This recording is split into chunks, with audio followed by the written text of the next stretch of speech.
What's up, everyone? I'm Allison Hagendorf, and I'm having the best time with Tom and Zeus on the Shouted Out Loudcast. Oh, boy. Here we go. This is Gene Simmons. Put that cookie down, Kiss. I'm pressing the button. Grover Simmons. Star? Paul Stanley. Is that what he does? Stop shouting. He's not what you would call a handsome man. Oh, no. Here come the Kiss cards. Is that a positive thing? Okay. All right. I'm going to grab me an ice cold mellow yellow. Why? Why do that to the fans? Stop it. Why? Because fuck them. That's what are you talking about? 617-525-0850. You do? Hey, fucko. Do you like Kiss? Settle down.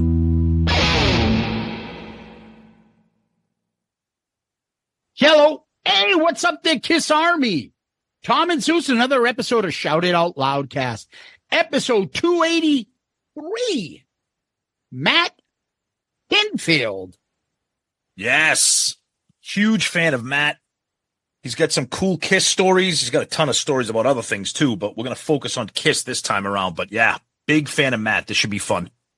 Yeah, I remember him when in that golden era of MTV, right? And then the alternative music started becoming big, and he seemed like the guy for all alternative and grunge type music. So, and he's in Second Coming, so he's got the Kiss connection. So we thought we'd have him on, talk some Kiss. Anyways, last week we did a list, another Ultimate Classic Rock list. Tom, what was that all about? Yep. So Ultimate Classic Rock published two lists, top 20 Kiss songs from the 80s, top 10 Kiss songs from the 90s. And as always, we do a poll, 4 songs, and we took 2 from the 90s and 2 from the 80s and asked you which one was your favorite. The 4 options were Unholy, Lick It Up, I Just Wanna, and Let's Put the X in Sex. Zeus, I'm going to be happy with the results. You're going to be sad with the results. 46% say Unholy, 31% say Lick It Up. I know you like that. 12% I Just Wanna, and only 11% for Let's Put the X in Sex. Hey, Tom, can I tell you about what I did on Instagram, though? Yes, please do, because I know you do different polls sometimes on Instagram. So I just thought there were so many choices, so I made a couple polls. So go ahead. One of them was this. Favorite song from the 1980s, Heaven's on Fire, Lick It Up, I Love It Loud, and Tears Are Falling. Okay. All the big boys that we talk about, the big number 4 songs that we think would work, right? Yep.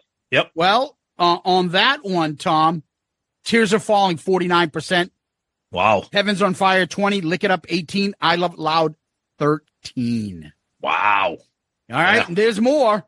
Oh, yeah. I did favorite from the 90s. Unholy, Hate, Psycho Circus, and I Just Wanna. That one, Unholy, 62%. Ooh, yeah. I Just Wanna, 19. Psycho Circus, 14. Hate got 5. Okay. Then I continued. I also then said, favorite other song from the 1980s. Why don't you just tell us the name of the movie you want to see? Yep. I went Crazy Nights, Forever, War Machine, Hide Your Heart. Okay. War Machine, 37. Wow. That's a little Hide bit of a Your surprise. Heart, 30. Okay. Crazy Nights, 19. Forever, 14. How messed up is that? It's tough though, because these are all great songs, so they kind of cancel each other out when you do a poll like that. It's tough, but anyways, more. Favorite other song from the 1980s. Let's Put the X in Sex. All Hell's Breaking Loose. Turn on the Night. And I. Turn on the Night. 36%. Oh, that's because no one ever hears it. Yeah, that All Hell's Breaking Loose, 35. Yep. Let's Put the X 17 and I at 11. Last one. There's one more. Yep. And I took other song from the 80s. Tell us the name of the other songs from the 80s. And I put in Shandy, The Oath, 1,000,000 to 1, Rise to It. 1,000,000 to 1, 45%. Another deep cut that's never played. Yeah, that's why. The Oath 24. Yep. 20% of the people need to get better taste in music. Pick Shandy. Because it's awesome. And 11% took Rise to It. Those are ones from Instagram. If you don't follow our Instagram page, there's your excuse to start following. There you go. Polls. Let's see what we got for comments on Twitter about our poll. Casey says, I'm surprised Domino isn't in the list. I really like that. Totally agree with Unholy at number 1 for the 90s. Still think it's a great track. Glad to have seen it performed live. Kyle Schneider says, none of the above. I choose I've Had Enough. Wow. Beach Boys of the Goat says, Lick It Up is the only one I like, but I love it. My top 80s would be different than theirs. I don't have a top 90s. The reunion was the only part I liked. Okay, fair enough. Let's see what people thought of the album here. Yeah, we got a lot of people submitting their lists. Our good friend Regular Ron, our good friend Steve submitting lists there. Everybody had some good ones. Regular Ron had Turn on the Night number 1 for his 80s. We all love to see that. Our buddy Steve, he had Turn on the Night on his list. Nowhere to Run, Danger, Under the Rose, Exciter. Oh, and then 2 of your favorites, Zeus, Shandy and I'll Fight Hell to Hold You made his list. Who butchered that list? Oh, God. But anyways, that's what we got on Twitter this week. All right. On the Book of Face, Ronnie Bacharski. Holy Jesus fuck. Here we go.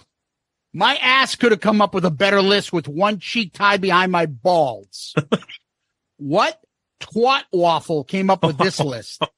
Just like you guys said, Kiss makes for easy clickbait for these sites, but it's apparent that whoever did this probably wasn't even a fan of the band. It is an obvious let's stroke my own bone because I picked poop list.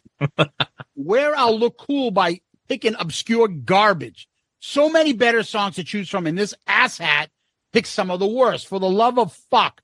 Either way, great episode. The A shit had me dying.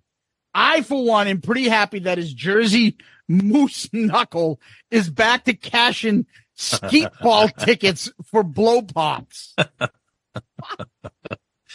Oh, Ronnie. Oh, Ronnie. Vicious. Kyle Schneider gave us a great list of his songs. Thank you, Kyle. Brad Sunday should be banned from Loudcaster because he writes all 20 need to be Shandy. That's about all-time stupidest comment. Thanks for making it there, Brad. I hope he's fucking with you. He's got to be because he knows how much you hate that song. Fucking Shandy. Ding, ding, ding, ding, ding, ding. Oh my fucking God. Terrible. Over on Loudcasters, Gary Cap says, just a boy from the 80s and nothing can keep me from you from the 90s. Yeah. John Whiteman says, finally found my way should be number 1 with a bullet. Joseph Collins, no mention of Reason to Live or Turn on the Night. Those were MTV staples back when I started getting into Kiss. My parents got us MTV Christmas 1984. I would always see Van Halen, Rat, Motley Crue, but I never saw Kiss until Crazy Crazy Nights video. Okay. Mike Throne says, the simple fact there is nothing from Crazy Nights completely invalidates this nonsensical list. Complete buffoonery. That's a great point. I don't think we brought that up. There is nothing from Crazy Nights on there. Yeah. Good point. Definitely Charles, good point. Don't Call Me Mark Eaton gave us his list. Thank you. So did Vince Fasano. He gave us his list. Josh Brown gave us his list. And so did the Greek Thunder from Down Under, Thanos Akratides. He gave us his list. Over on YouTube, Andrew Johnson gave us his list, as did William Flowers. Joel Kunzman, I'll say that correctly. Great episode as usual. You guys are spot on, although it was not a cookie cutter approach to a list. It was definitely a nerd who tried to prove deep cut knowledge. My biggest criticism is how do they leave out Forever or Hide Your Heart? They would definitely be my top 20 of 90s. Yeah. Great point. The problem is they're in the 80s, not the 90s. But that's okay. Right. But anyways, love you guys. You make my Saturday mornings way better. Thank you, Joel. No, thank you. Andrew Johnson gives us his list. So, Tom, let's go back to you. All right. Over on Instagram, we have a comment here from AGLR25. Awesome episode as always. When are you guys getting matching Hello Kitty button-down shirts like Ace? I'm just a regular guy. I don't know why people, I'm not, I'm a rock star. People flip out over rock stars. Save that story. Hey, look, it's him. It's him. I don't believe it. All right. Hey, thanks for shopping. Can I see your receipt? I want to make sure you didn't steal anything. Oh, you're a greeter? I gotta pay the bills. Welcome to Home Depot. Can I help you in some plumbing? Some pipes? All right, let's get to some emails. Roger Barnes, Tom and Zeus want to submit my personal top 20 80s list. The Oath has always been my favorite Kiss song since I first heard it when I got the Elder cassette for Christmas in 1981. Wow. Interesting. And then he submits his list. Not a bad list, Roger. Thank you. Scott Greer, another great episode. I knew when I saw the original article that you two would have to comment. I'm convinced that when these lists are compiled, some writers just try to make themselves look smart with selections they make or really try to raise the ire of some readers. Yeah, I agree. Definitely true, Scott. Our good buddy and Shout It Out Loudcast Hall of Famer Jim Riley. Great episode. The good part of this is that it was not about all the hits, but Forever, which is not on the list, is better than Mr. Blackwell, people. Tears Are Falling is way better than Tomorrow. Raise Your Glasses and Take It Off are way better than Childhood's End. Spit is one of my favorite songs. Most definitely. Yeah, Jim. And we're going to finish up our feedback this week with an email from Gino Dvoracek. When they saw those black lace shit-stained panties, they knew it was me.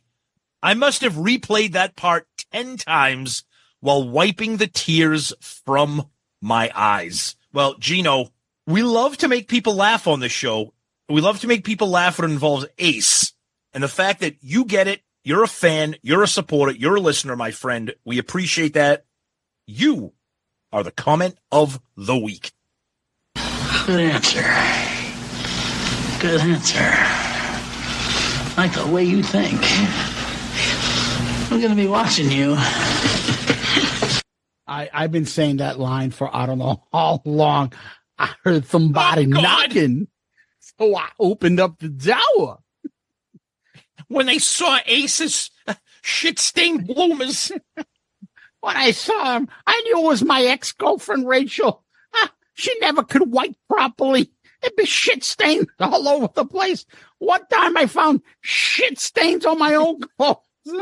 I was like, was that me or her? Holy Christ. I got some breaking news.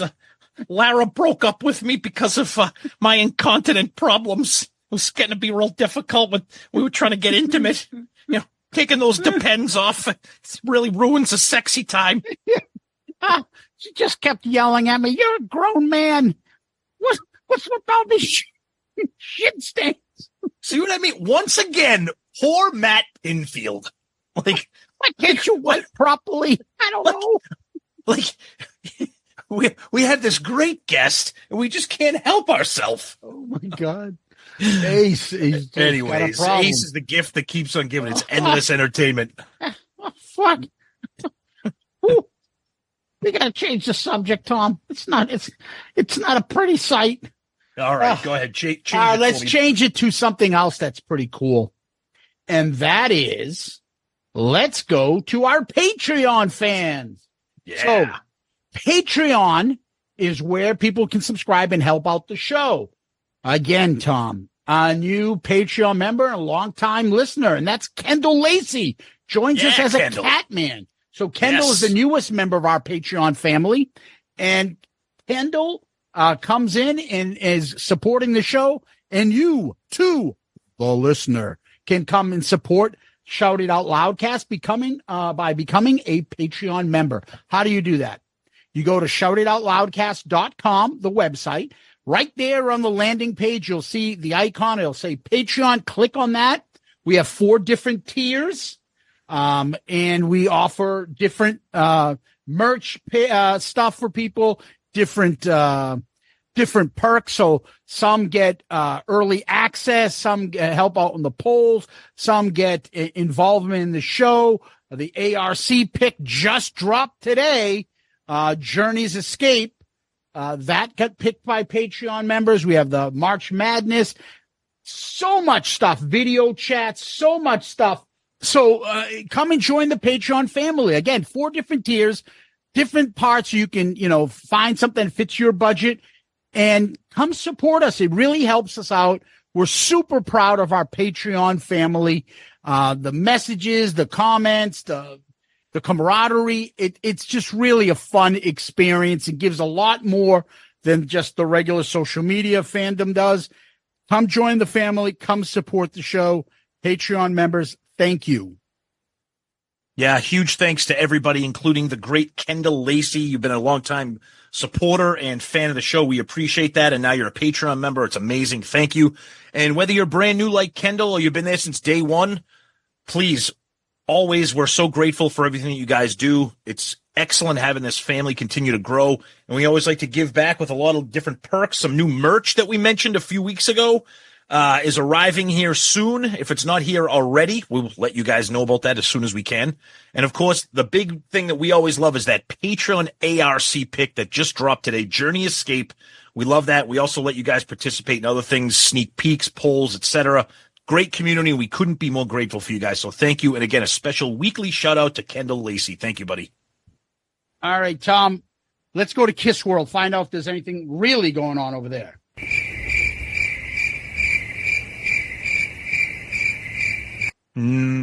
That's the sound of crickets, if you want to throw that in there. Other than Ace making news with his loudmouth. Yeah, he's still saying shit. From what I understand, he's just saying stupid shit on stage. Yeah, or his meet and greets are just, hey, you guys want to hear me shit on Paul and Gene? Yeah, I get it. Like, he's got nothing to lose anymore. He's probably super fucking bitter because as much as he shits on Tommy, he sees Tommy having this great life. Meanwhile, he's doing 200-seat fucking little clubs. Yeah, and he just broke up with his girlfriend. Yeah, schlepping around. He's mad at shit. Yep. And his way is to shit on everybody and attack them and call himself a rock star and say his band is better than Kiss and say that he doesn't use backing tracks and he wants to forget about Paul Stanley. Well, and then also to pretend to come across like a regular, I'm not really a rock star. I'm just a regular guy. I put on my shorts in the morning, and I walk into Home Depot and they're like, oh, there he is. No one at Home Depot is saying there he is. Yeah. But again, it's just, you're trying to ingratiate yourself and act like you're a regular guy. Just fucking get up there and perform. Yeah, dude. Or don't. Just get off the stage and don't perform. Yeah, they're not doing videos. Tommy Thayer's not doing videos of buying clothes at Walmart and Target and shopping. No. It's Tommy's doing videos of him getting on stage and playing with guys like friggin' Don Felder and like friggin' superstars and legends and shit. Yeah, it's just the act is old. You know, it's just pretty sad. And again, let's be clear. Not that we need to explain ourselves. He just won't go away. And when he gets on stage and says stupid shit, the first person who's going to have fun with it is us. So, but other than that, it's a quiet week. Bruce was at an event near us, and unfortunately, our schedules got all mangled, and none of us were able to hook up. So that kind of sucks for us because we love Bruce.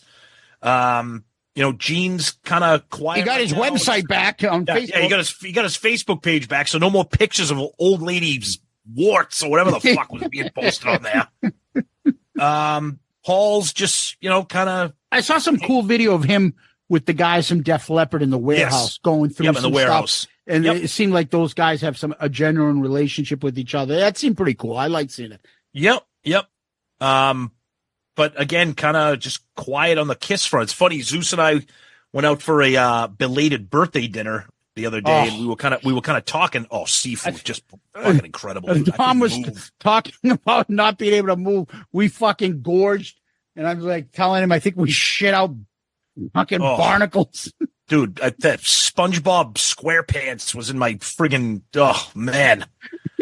But anyways, of course, we divert that. I was just telling Zeus how there's it's kind of getting sad that since Madison Square Garden, there really is no Kiss news. I'll be honest with you, I don't know what I expected. I knew that you'd get the anniversary merch, like the Dynasty things and stuff like that.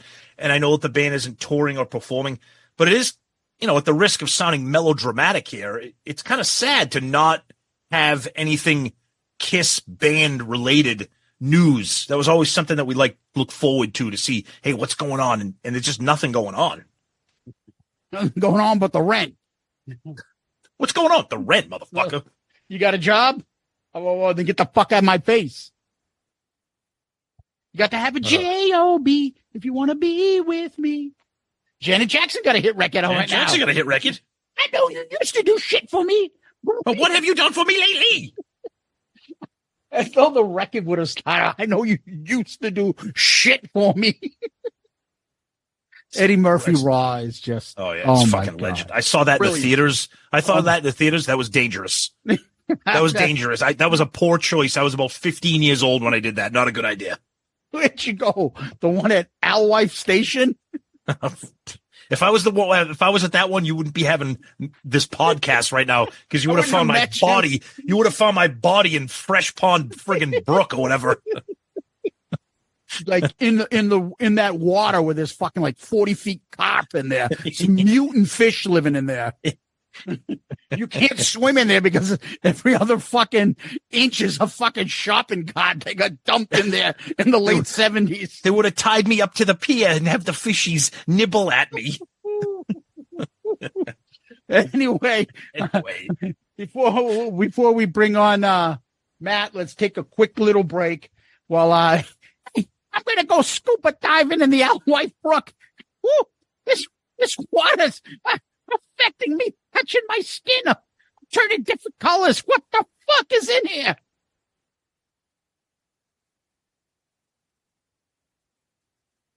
All right, we're back, and we failed to mention that Ace is shopping for fireworks also. So we're trying to teach him proper fireworks safety, but as Zeus pointed out on our social media, he's going to pull he's definitely going to be missing a finger. There's no, jeez, I thought these were candles. I didn't realize they were Roman candles. Jeez, this is awful. Hey, Rachel, I know I like you to put some stuff in a certain spot. Don't shoot that Roman candle in my ass again. I haven't been able to sit down for weeks. I'm a big fan of those sparklers. I like to write my name in the air when it gets dark out and spell out Ace. Anyway, Tom, we had the opportunity. We want to give a quick shout out to our friend Tim for the nice connection to Matt. And Tim, thank you for all your help, brother. And we wanted to get Matt on as soon as we can. And what a great time to get him on right before 4th of July break. Matt Pinfield, America. Great combination. Without further ado, Matt Pinfield. So our guest this week, we are thrilled to have a legend of 90s music. You know him from MTV. We sure as do remember him and love him. And he's one of the great radio DJs right now, and he's been there for a long time. We're excited to welcome the great Matt Pinfield to the show. Matt, welcome to the show, buddy. Tom Zeus, thank you, guys. It's very kind of you. What a great intro. I couldn't ask for a better one.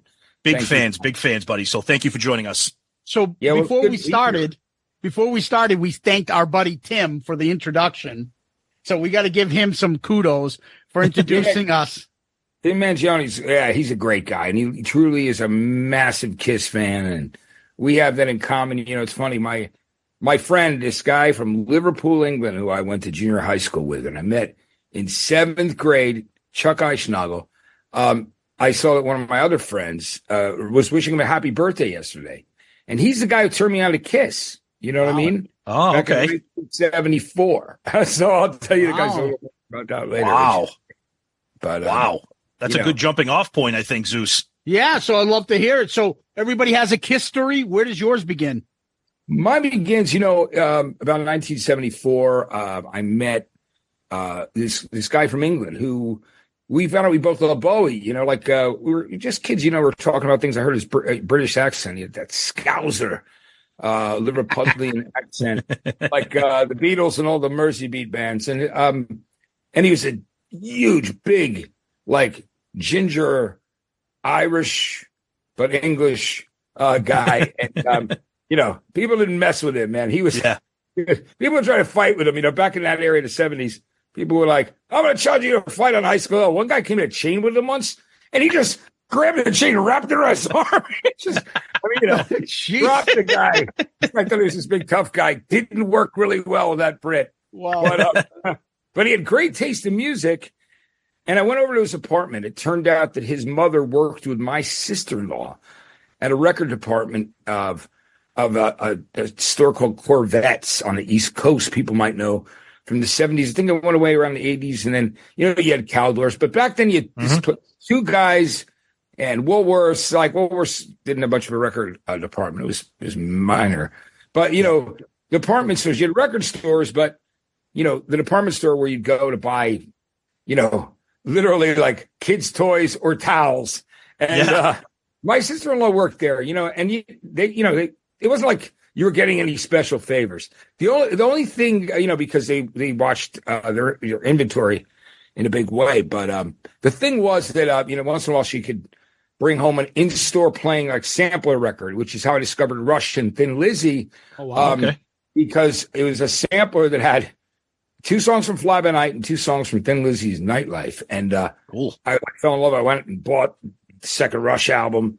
And then and I also discovered Queen that way through her, which was pretty amazing. But getting back to Kiss. So I go over to this guy's house. We find out we both love Buddy. He's like, hey, want to come over after school, listen to some records? And I go, and he's got British records. He's got stuff from the UK. He's got and he turned me on to Slade as well, who I love. That British band Slade, who wrote Come On Feel the Noise, did the original, and he turned me on to some great songs by them. Yeah. This album, Slade. So I borrowed it from him. Had Goodbye to Jane and all this great 70s glam that I love. He had some Gary Glitter singles, T-Rex. So because that was what was on the charts when he lived there. Yeah. So and then he had one other record and he pulls out the first Kiss album, and I saw the cover. I looked at Gene and I went, holy shit, what is that? Yeah. He goes, oh man, that's Kiss. He goes, it's their only album, but I got it like a month ago or something. And he goes, and it's good. So what I did is I borrowed that from him too. That was what you would do, because we had a lot of money in class. My dad was, a school teacher, ran the audiovisual department in East Brunswick High School, New Jersey. He was like an offensive line football coach. But the cool thing was, he taught me very young that if you want records, if you want music, you got to buy it. Mow lawns, deliver papers, clean people's driveways, shovel them. Wow. So that was my getting raised in New Jersey. But I like that work ethic, which I still have, that I learned from my father. Well, you're a hardworking man. We can tell. Oh, absolutely. I definitely never stopped. But hey, I'm grateful to have the work. And I love what I do because I get to talk about rock and roll. Yeah. And so, so I took home that record, man, and I put on Strutter and, fell in love with that album. But I had to give it back to him like a couple days later. So I listened to it, but then within a couple of weeks, they released Hotter Than Hell. I went to the record store to see what was there, because I was always looking for something. And I saw Hotter Than Hell, and that album cover, to me, this album cover was even wilder than the cover of the first Kiss album. It looked like something from another world, because it had, the Japanese kind of the picture was black and white. It had the Japanese symbols. Yeah, it was wild looking. So I bought that record and took it home, and then I really got to, dive into Kiss like you do when you have an album and you're a kid. And again, remember, there are only a few radio stations around, a couple. If you could get the Philly ones, you really couldn't get the North Jersey stations very well, but you could get the 2 rock stations in New York, PLJ and NEWFM, which, played some good music, but, they never played those bands that I loved enough, like Kiss and Aerosmith, who were not 70s bands. All that stuff. So Hotter Than Hell became this record that I knew inside and out, but I wanted the first album. So I won it on the Jersey Boardwalk in Seaside Heights. They used to have those wheels that you would spin and you put a quarter down or whatever it was back. I won the first Kiss record. So Shit. I had 2 Kiss albums, which I love. And it was wild because there was a skip in Strutter right before that. No. No. It was like, so it always kind of reminded me, like when I heard it later, without the skip in that one little part, it would always jolt me a little bit because I know the record so well.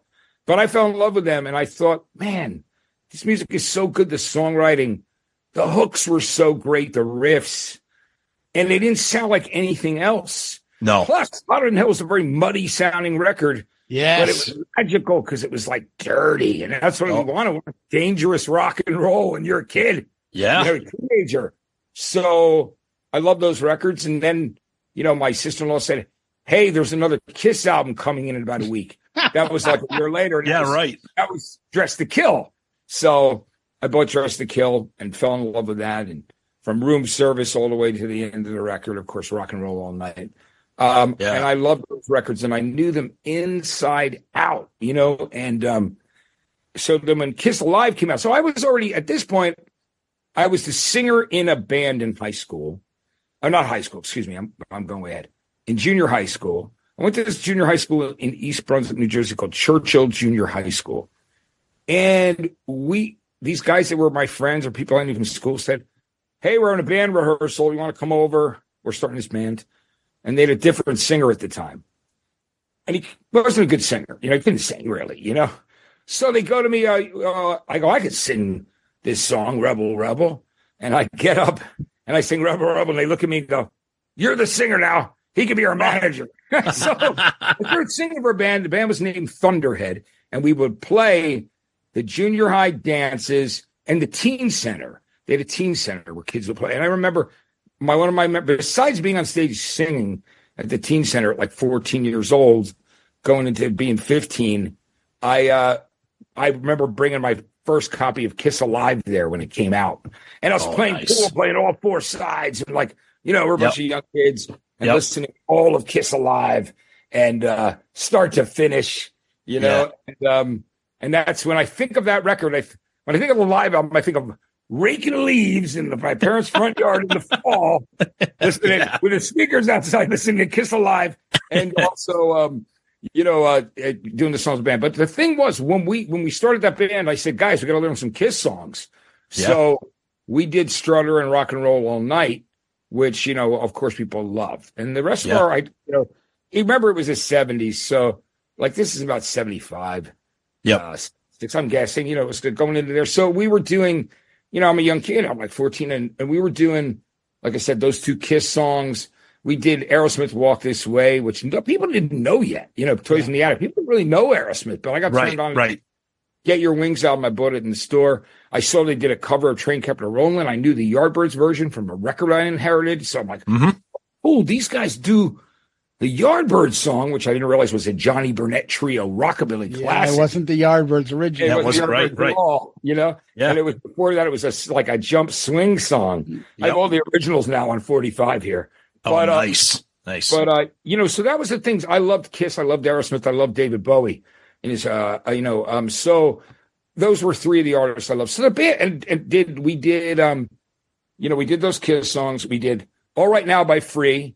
We did Bad Companies Can't Get Enough and Moving On. We did a bunch of other songs. We did a lot of BTO too, because BTO was big at that time. So we were like, songs people can learn.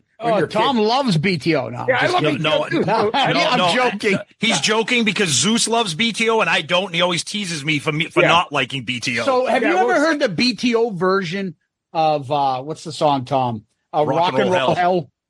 Off of Creatures of the Night. Yeah. No, I've not heard their version of the Creatures of the Night. I tell Tom that I think that's a better version of Rock and Roll Hell than Kiss's version. Here's the thing. I like Randy Bachman. I thought was great in the Guess Who too. There was. When he left and started BTO, we did we didn't really. We couldn't. We knew what Kiss and Aerosmith looked like, and they looked cool. Yeah. And I would see in Circus and Cream magazine them kind of making fun of BTO because they were big guys. A bunch of Chewbaccas. They looked like a bunch, Chewbacca's, and they looked like a bunch of logging guys. They were kidding. Exactly. Right. But the records were great, and I just loved rock riffs. So the first record I got by them was BTO2 with Let It Ride, because I heard Let It Ride, and I loved the song and the intro. So I just thought it was great. And so some of the songs, Hey You had come out by them from Four Wheel Drive. So the songs we did by BTO were Hey You and Taking Care of Business, because they were easy. And we did a bunch of other songs. But we were like the school band. But the Kiss, we always ended, of course, with Rock and Roll All Night. And then we do it again, That's awesome. That's great. But I just loved those records. And, people, you got to think back in the 70s, guys. Like, if you're a music fanatic and geek like me, I'd be out like doing some kind of thing in the woods, my dad, or we'd be we'd go on somebody's boat, and I would just have songs like Let Me Know playing in my head. You know what I mean? Like, awesome. I remember being on a boat and Let Me Know, like, let me, like just being in my mind. That's what I remember about it, because you didn't have the convenience. You didn't have a portable cassette player. Like back in those days, we would tape like a tape deck when we were young kids to the handlebars of our bicycles. Oh, tape a whole Creedence album with a microphone. And then ride a bike around the neighborhood. So it was that kind of thing. Growing up in Jersey suburbia, but these guys were larger than life. The idea was I loved the fact that Kiss and Aerosmith at that time and Bowie were like these. There was something just otherworldly about them. Yeah, when you were a young kid growing up, and the songs. But at the heart of it all, what I love about those early Kiss albums was just the songwriting was great. Great songs, and it's years later. The greatest thing was, I'll tell you the story straight from my mouth. When I'd been running that alternative rock station that I'd worked at part-time, drove through snowstorms like everybody else, paying your dues on the Jersey Shore, WHTG FM 106.3, which was a great alternative station that also was a hybrid of rock stuff. It was just definitely, it was a commercial radio station that was in a house that became, really popular and influential on the Jersey Shore. Like, sure, it like helped change the dynamic of the stuff that was getting booked at places like the Stone Pony, because at first mostly pub rock and things that would fall under the Southside and Bruce stuff, which I love, the Fast Lane was the club where you went if you wanted to see like, U2 or the Stray Cats or Joe Jackson, like those kind of bands. Like even new wave kind of stuff. Yeah. Bon Jovi started with Atlantic City Expressway and John Bon Jovi and the Wild Ones playing at the Fast Lane, opening for everybody. So that was the thing. But I have to say, after going through being a club DJ at this Club The Melody in New Brunswick, New Jersey, which was this great little place that people loved and came from all over. Because, I started spending in the early 80s. Spinning like new wave stuff, but I would throw a Kiss song in there late at night once in a while, just because I know people would go nuts. Like you just throw in a cool 70s song, something, because that's awesome. What's that? No. Go ahead. No, finish your thought. Go ahead. I don't want to cut you off.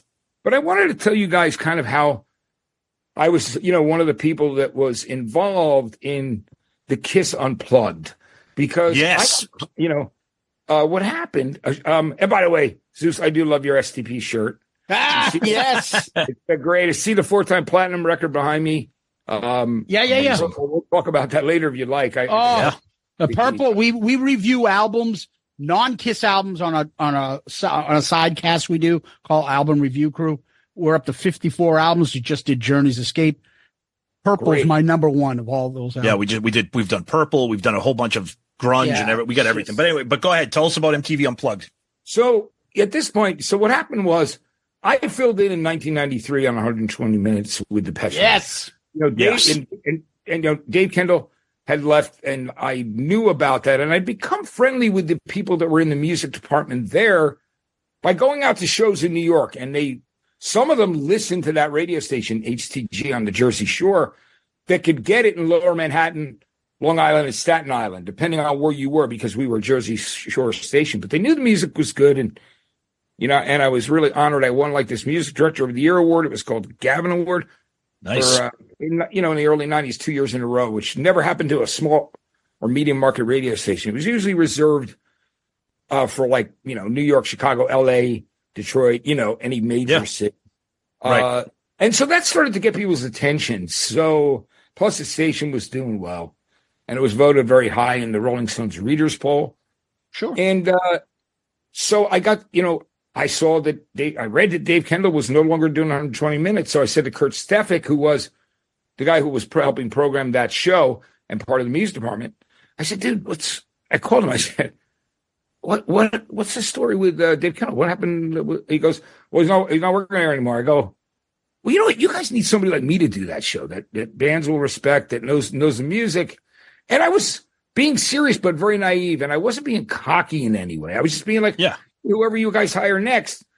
And he says to me on the phone, he goes, well, I don't know if you'll still be in the demo, but I'll talk to them about it. They like, I think they like you over here. So he calls me an hour later, says, hey, they want you to come in for an audition. So I end up doing an audition, never been in front of a camera before, like a deer in headlights. I'm like, but I knew the music, so I could talk about it, Right. And just, that's what I did, because I'd been doing the radio so long. So long story short, first one I do, they get what they call me up one day and go, Depeche Mode are coming in and they don't want to host the show themselves. So you're going to do it. And I'm like, okay, cool. So I go. That first episode is out on YouTube. People have it. You can see I think I'm a little stiff because it was the first time you're in camera, and MTV was so big, of course. And eventually they brought me up there. I thought they were going to say they were offering me the show. And especially because they call you into New York to meet with you, right? Right. Sure. I sit down with my boss, who eventually later hired me. And he says, look, we thought you were great, but we're going to have Louis Largent do this show, because Louis is the vice president of music and talent. And we want to give him a higher profile, but we'll use you as a backup sometime. So, my heart sunk, because I'm like, I was thinking of getting, but the thing was, I took it right, and I stayed in touch every month or so. I would leave a message, because before the internet, before any of that stuff, leave a message with Andy Schoen's assistant. And eventually I got hired to be manager of music programming. There were some people leaving the programming department. Mm-hmm. There were, and so they had a position for me. So I got hired, he tells the story how he tried to call the radio station for 3 hours. And I knew they were calling that thing. So I was like, I was panicking, like, yeah, they're going to change their mind. Like, like that kind of shit. But I couldn't, you can't tell the owners of your station to get off the phone because I'm getting a phone call about another job. Right. Right. Of course. You know what I mean? So it was, I gotcha. So Andy called me. He said, hey, man, I've been trying to call you for 3 hours. And I'm like, oh, Andy, I'm sorry, man. There's only 3 lines here, and there's a sales department, there's a production office, there's reception, and there's an AM and FM station, and one has to be a cross line. He goes, look, come work for me, and you'll have more than 3 lines. That was the day my life changed completely. Yeah. So I was there, and I will be honest with you guys. I never expected to be on the radio again, let alone the television. Right. I thought that part of my career was over. The last radio show I did, man, I stayed on the air for 6 hours because I was program director. I can take literally, I'm going to stay on the air for a while today, guys. Yeah. And, and it was just an amazing thing for me because I got to go and do programming. So the bittersweet thing was going home, sitting at your kitchen table going, God, I've got this great opportunity. I'm excited. I'm going to MTV, but man, I'm never going to be on the radio again. So TV wasn't even in the thought process. No. Imagine this. So I'm saying, I just literally went there and it just was such a great experience to be programming MTV. So one day, this is the KISS story. I'm sitting in my office, which I share with another guy at that point, and Alex Coletti, who directs all the Unplugs. Yes. Yep. He comes into my office because he's on this side and I'm on the other side without a window, and sure. Comes in, he goes, Matt, what's going on with your department, man? They don't think KISS is worthy of an Unplugged. And I go, what? I go, what do you mean? He goes, yeah, I brought up the idea of KISS doing an Unplugged, and he goes, And I said, let's go talk to him. I go, so let's go talk to our bosses. So we go and literally walk in. Two of our bosses are there. And I say, hey, you guys don't think the Kiss are worthy of an Unplugged? They go, no, we didn't say that. We just don't. Does anybody care? I go, yeah, a lot of people care. Like every album goes gold without any promotion, 500,000 copies. I said, right. Well, if you think about it in terms of, 500,000 potential households, that's a great rating for a cable channel, right? So I put it that way. They said, we're going to give it some thought. And they gave it some thought. And they did. And Alex and I, he was directing. And, eventually it was such an incredible moment because I saw he showed up, the first time to get to do the later part of the show. And I just said, hey, what the fuck is? Like from the balcony. It was unreal. And, they opened with one of my all-time favorite songs, Coming Home. Coming Home, Hotter Than Hell, yeah. One of my favorite songs ever. I always say to everybody, you want to hear the greatest, power pop rock songs of all time that you can hear? There's something about that love of British music and British invasion that's in that song, those chords. Yeah. That's Paul Stanley's influence. Yeah, absolutely. Now, so anyway, Matt, at that time, where were you as a Kiss fan? It was the 90s, so was Kiss always part of your music thing, or were they kind of in the back burner? Like when they did the Unplugged, or when they were getting ready to do the Unplugged, were you? Yeah, were you still with them through the asylum? I was really excited. Here's the thing: we'd look it up, Creatures of the Night, all those records. I always found songs I liked on them. That was my thing. Obviously my favorite era is Kiss 1 through Kiss Alive 2. You know what I mean? Right. I love the classics. That stretch. But I love songs. There's great songs on Dynasty, Sure Knows Something. Things I love.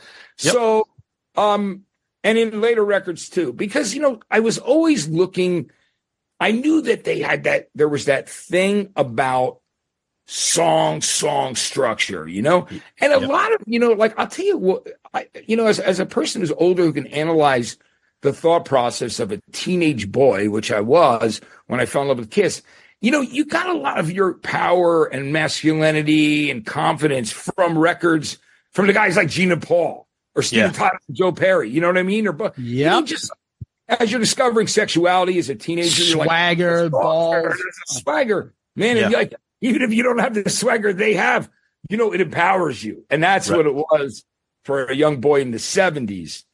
So I always like, for me, I never stopped loving or caring about Kiss. That was the thing. Even though I had my favorite era. Sure. I'm never one of those guys who goes, oh, you know what? Fuck that band. What do you mean? If it has a place in your life, in your history. Yeah. You know what I mean? That's being subjective and understanding that bands go in different directions and they have to grow. And exactly, those guys, their work ethic is unbelievable. It's always been so admirable. But so at that point, you couldn't imagine how excited I was to be a part of that, to have a small part in convincing the network to do that. And do you know that for a moment, Lieber and Krebs managed Kiss, and so. After the Unplugged was done, I got a call that Gina Paul wanted to take me and Alex out to lunch. And we went to Carmine's on 44th Street or dinner. It might have been dinner or lunch. It's hard to remember. But I will say, we went out, Lieber and Krebs sat there, and they said they just wanted to thank us for helping the network to do it. And, of course, Alex for directing it. I mean, Alex is so amazing. What an amazing talent. And his brother, Roger. So... But it was so great because I got to sit there and ask them. I said, hey, guys, I always wanted to ask you, I don't know, it's one of my favorite albums of all time, but the sound is grittier and grungier and noisier. I go, why did the sound change so much from the first to second album? They go, look, we didn't know we were doing. We were young guys, Kenny Kerner, Richie Wise, and we were also touring or playing as many shows as we could. And we had to write, we were writing songs. We had to get in the studio and get out. And hey, for the amount, those records are still fantastic, I always want to know that, I think Kiss fans probably wanted to know. And I think it's amazing, the whole connection to those guys, those early producers who were in that band Dust, Oh, yeah. Yeah.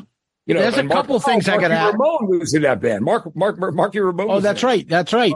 Hey, one of the things I wanted to bring up to you is it's amazing that, like, just the question that you asked, Paul and Gene, I can tell what a Kiss fan you are. Oh, totally. Because there's so much of, like, the stuff nowadays fans ask, like, Paul, what's your favorite art painter? Oh, Paul, like, I don't give a shit about that. Like, when we had the chance to meet Gene, I asked him about an obscure song off of Unmasked, right? Yeah. You ask him about something like, what's the production? Why did that specifically change on Hotter Than Hell? That's a serious Kiss fan type of question. Yeah. I got to tip my hat off to you. Yeah, because it was important to me, and I always wanted to know that question, the answer to that question. And then, of course, the production on Dress to Kill was, the songs were so great, like Straight Down, like Room Service. Love that album. I think Bogart did a great job. Getaway, Rock Bottom. Like, I can name them, man. Those records, they're imprinted in my brain.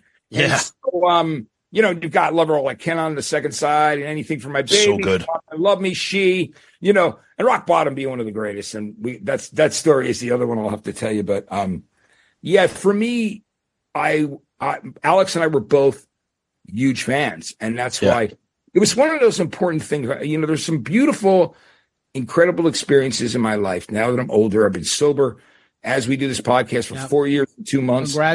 Congratulations, guys. And, God bless. Thank you so much. I appreciate it. In my heart, I'm so grateful that I survived, and I lead a different life now, very spiritual path, very different. But I will say that it gave me the ability to go be able to look back at these incredible experiences that I've been grateful enough to be a part of, or to meet these heroes of mine. Oh, yeah. And witness things and just look back and go, wow, these are pretty amazing. These are such amazing things. And I'm so grateful. And that's the truth about, with Kiss.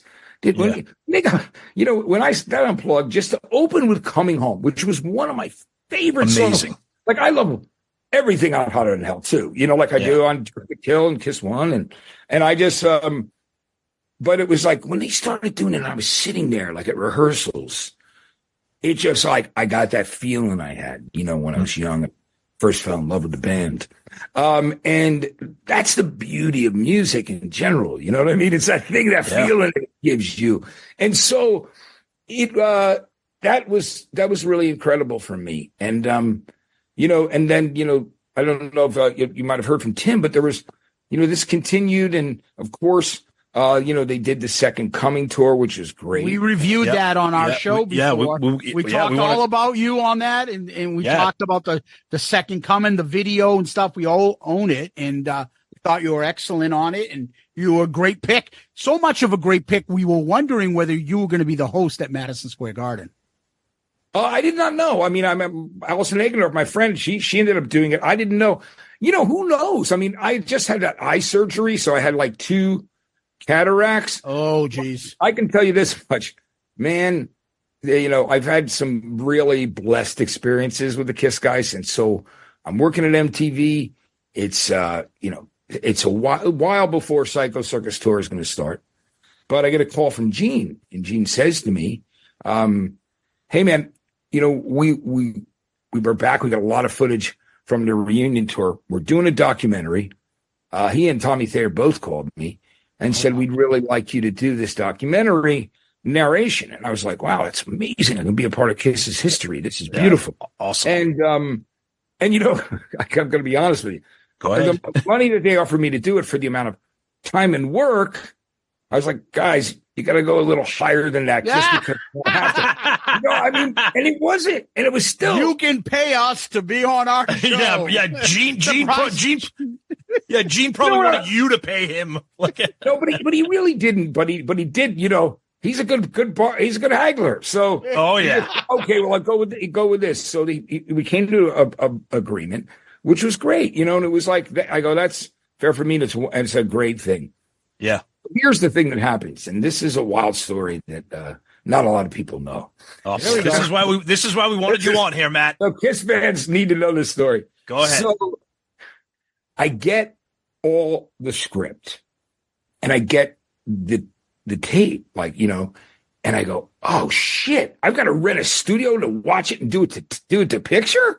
So I asked MTV, hey, do you think I can use this? They're like, well, we'll use of course, we love you. We let you do anything, but with the schedule for all the shows that are on right now, TRL or MTV Live, and the new version of Headbangers I was doing called Matt Rock, where I had like Metallica and Van Halen and Ozzy, which people, you know, for years would go to me. I loved on Headbangers Ball, and I'm like, and I stopped correcting them because it was Headbangers Ball with new graphics, and it was just Matt Rock because my boss Andy Sean thought that was a funny name. It was cool, but the graphics were amazing. So you see some of that stuff where Eddie Van Halen's got his guitar around my neck and he's playing it behind me, and then he comes out, or the Metallica and I on the tour bus singing Thin Lizzy's Cowboy Song, you know, me and James switching off vocals, and it was totally spontaneous. And then Kirk Hammett was sitting there playing UFO and Thin Lizzy songs, which we love. And when we went into the Cowboy Song, like James and I just literally broke into it. And that's awesome. It was so experience, cool. huh? And, so beautiful. I mean, incredible experiences that I still pinch myself about. But so this video, I'm like, shit, what am I going to do? So I go, you know what I'm going to do? I'm going to read it all to Dat. I'm going to take the time that it takes to do that. And then I'm going to send it to him and see how many of them match up. So I did it not to picture, guys. Oh, no. But I had watched the picture. Okay. So here's what happened. I got it in the back from them. They're like, hey, Matt, of those 300 and something lines, like 27 didn't really match. I'm like, really? Holy shit. I wonder how that happened. But guys, because I was really taking a risk, right? Yeah, so, right. But they're so cool. They were like, you know, like Gene and Tommy, they were like, hey, Matt, you know, why don't you read those lines again? We're going to send you back a list of those lines. So I got the next ones. Almost all of them matched, but 2 lines. So, you know, so it worked out great. And man, it was, I love the way it came out. And I love the doc because it's so important to me. It's just them getting back together was just like, oh my God, you know? It was amazing. Yeah, it of course. Guys, I went to see him like in Detroit or somewhere. It was a couple times, once with Alice in Chains and once with Verve Pipe opening. Oh, and the nice. thing in the world will always be to me when I heard Pinfield and I turn around and Gene's in full makeup and the boots, and I'm like, holy, like it was like, that was an incredible. Awesome. I can picture it. Pinfield. It was unreal. And, but you know, so it was such a pleasure to do that. So only 2 lines didn't match up. And so what happened was I was out at the VMAs. It was just such a crazy, amazing week because I also was not aware that Ben Stiller was going to do his skits as imitating me with prosthetic makeup with the bald head. Oh, no. But I actually thought it was funny. Yeah.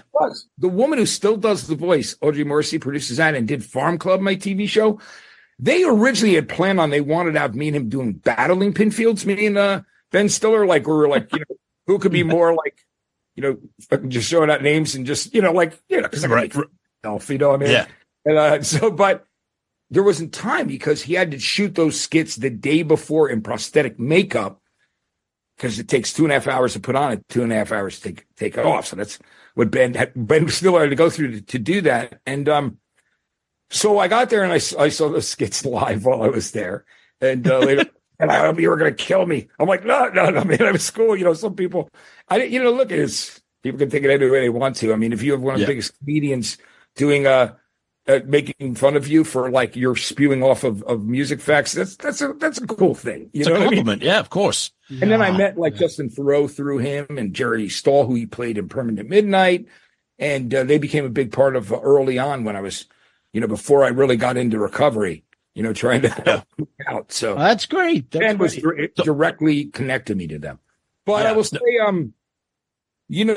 this was just an incredible experience. So I'm out there for the VMAs and I get a call that Tommy tells me Gene wants to take me to lunch to thank me for doing the VO and doing such a good job. But I have 2 more lines to do. So go to KISS headquarters and cut them. And that's after the Video Music Awards, I went over there and I cut them. And he goes, Gene's coming. He's going to pick you up and take you out to lunch. And I can't remember the restaurant I went to, but I know we both had steak frites. So we did like, let's go Dutch.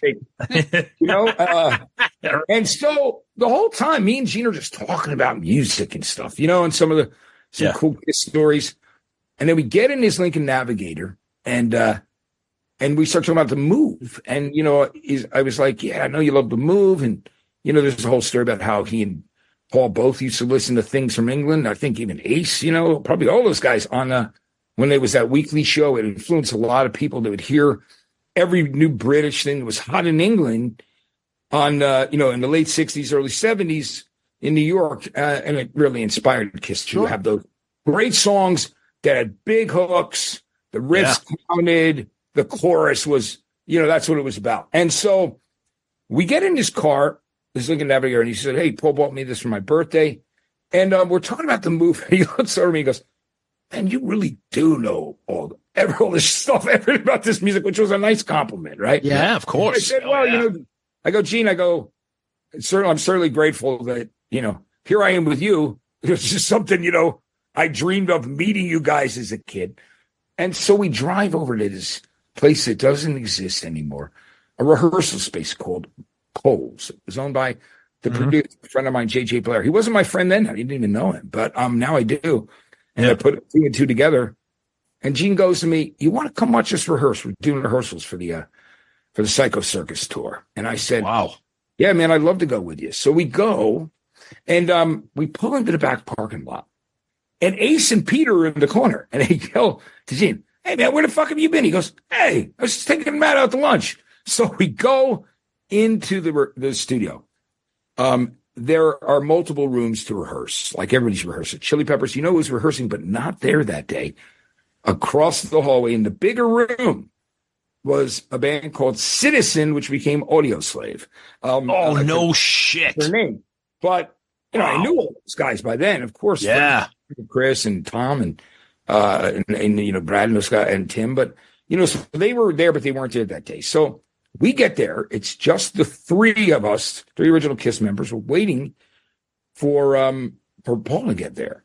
And we're there for a while. Paul was quite late. So he might have got caught up somewhere. So we're talking. It's a smaller room because, Kiss, they're not going to waste money on some big rehearsal room. They save it all for the stage, right? You know what I mean? So Gene, the guy shows up with the boots from Love Gun that they're going to wear during the Psycho Circus tour. And Gene goes, get in my boots. And I'm a short dude. I'm like 5'6", guys. Even people always said, you look so much bigger on TV. It's like The Longest Yard with Burt Reynolds, the original one, where they go, I always thought you were taller. So I get in Gene's boots, guys. And I almost tripped. Like I buckled my leg because I'm so short. And Gene looks at me and goes, imagine walking around in those for 2.5 hours a night. So that's what he did to me. And then one of the greatest experiences of my life happened shortly after that. Something that is pretty mind-blowing. So we're hanging out, and Paul's still not there. So, Ace is kind of doing his thing in the corner, and, Peter's there. We're all hanging, and Gene wants to show me that he's got these new bass strings and just how cool with the amp these things sound. So he literally takes like a quarter or so $1 or something, puts it on one of the tom-toms, and he hits his bass, and he's showing me this, and then we're kind of walking around the room. I go where Paul would be singing in the middle, and there's a music stand with the whole set list from Psycho Circus they're going to do. I look at the list, and I go, oh, man, it's such a great set list. Only 2 new songs, Into the Void and Psycho Circus. He goes, yeah. He goes, so you like that? You like that list? I go, yeah, man, I used to sing a lot of these songs in my bands when I was young. He goes, you want to have a go? Oh, wow. So what? The greatest thing in the world happens. I'm sitting there. I look at Ace is to my left. Gene is to my right. Peter Criss is behind me in a drum set. And he goes, and Ace is messing around with his microphone or his thing. And I go, what song you want to do? I go, how about Coming Home? And then Ace goes, I don't know that. He goes, no, I remember right now. And Gene goes to me, he wrote it with Paul. And I remember it. So he was, what else you want to do? Well, because he probably hadn't played it in so many years. So his defense. I love Ace. I love them all. But you know, I go, how about Rock Bottom? So I literally, you know, get on the microphone. We're not doing the acoustic intro, which is the best. But they tell me they count me in, and I sing, "Can't wait a day." You know, so I do the song with them. We finish the song, and Gene just looks at me and goes, "I can't believe how good you can sing." He goes, "You don't sound anything like you talk. You've got great control. Do you want to do another song?" And wow. I'm already like naturally high from singing Rock Bottom, 3 original members of KISS. Right. Oh, shit. And then Peter Criss yells out, do you love me? And so we do you love me, which has to be one of the most surreal moments of my life, because remember, the whole first verse is just vocals and drums. And drums, no, nothing else. Yeah, and so until Peter and Gene come back in and the instruments with the first chorus, "Do You Love Me?" It was one of the wildest things in my life. I'm just sitting there singing that verse with KISS. With Peter, with Peter, man, with Peter and Gene singing backups, you know what I mean? Which was great. And then they again asked me if I wanted to do another song. And I said, how about 100,000 Years? I want to hear Ace rip that lead.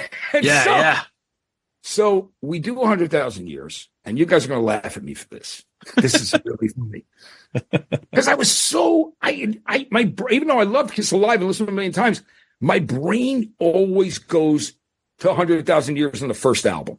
So the time, not without the drum solo, with a shorter drum solo, back into, I would have taken so long, must have been a bitch while I was gone.